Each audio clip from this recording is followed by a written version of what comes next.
अरे लिफाफों पे जिंदगी गुजारने वालों, शर्म से डूब मरो तुम। अरे तुमको कुरान करीम दिया ना हाथ में, अल्लाह का कलाम तुम्हारे हाथ में दिया, तुमको उसका भी लिहाज नहीं है और तुम दावा करते हो कौम का। बहुत बोल सकता हूं, याद रखो मेरी जबान को लगाम नहीं है, तुम्हारा घर से निकलना महाल कर दूंगा मैं यहां पे। याद रखो तुम लोग जो काम कर रहे हो ना, तुम महाराष्ट्र के मुसलमानों को ना सिर्फ कमजोर कर रहे हो बल्कि तुम उनकी आवाज का गला घोट रहे हो। अरे तुम इलेक्शन लड़ो, हम तुम्हारी तायीद करने को तैयार। कब तक तुम ये सियासत करोगे? कहां है वो लोग जो औरंगाबाद में बोले थे इम्तियाज जलील को वोट मत दो? उस समाजवादी पैंडेट को तो बोले थे अरे चेहरा दिखाओ औरंगाबाद के अवाम के सामने तुम। अरे लिफाफों पे जिंदगी गुजारने वालों, शर्म से डूब मरो तुम।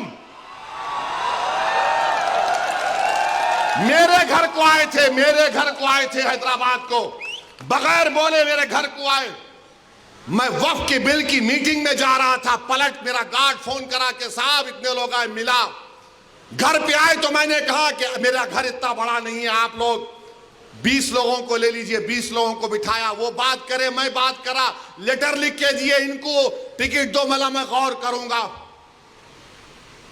फिर जाने से पहले मैंने अल्लाह के वली के अंग्रेजी कुरान का तर्जुमा जो तुर्की का छपा हुआ है उसकी 4 कॉपियां इन जिम्मेदारों को दिया कि आप मेरे घर को आए, ये अल्लाह के वली की कुरान का तर्जुमा है।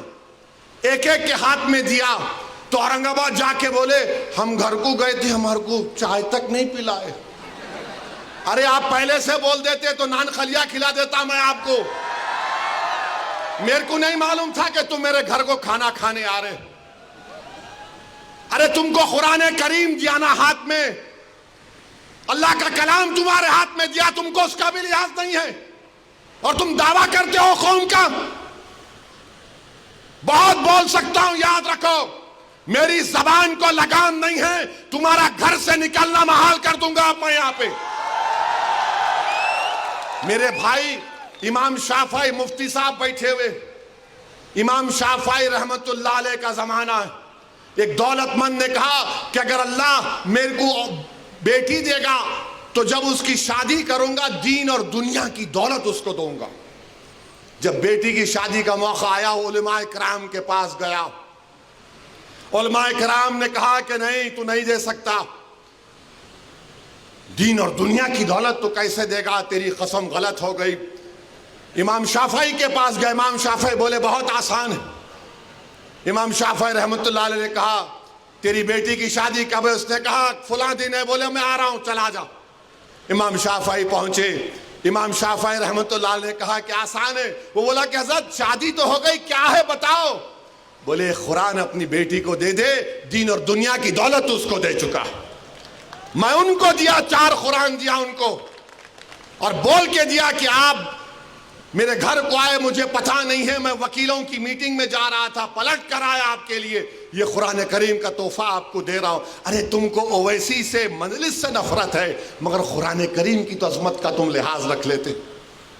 मैं ये बात इलेक्शन में बोल सकता था मगर खामोश बैठे रहा, मगर आज मजबूरन बोलना पड़ रहा है। याद रखो तुम लोग जो काम कर रहे हो ना,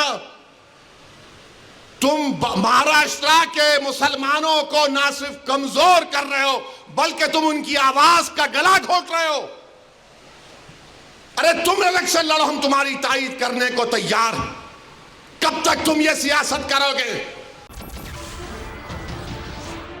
नमस्कार, मैं हूं मानक गुप्ता। अगर आपको हमारा ये वीडियो पसंद आया हो तो इसे लाइक और शेयर जरूर करें और हाँ, हमें सब्सक्राइब और फॉलो करना ना भूलें ताकि आप देश और दुनिया की कोई खबर मिस ना करें। तो जुड़े रहिए हमारे साथ और देखते रहिए न्यूज़ 24।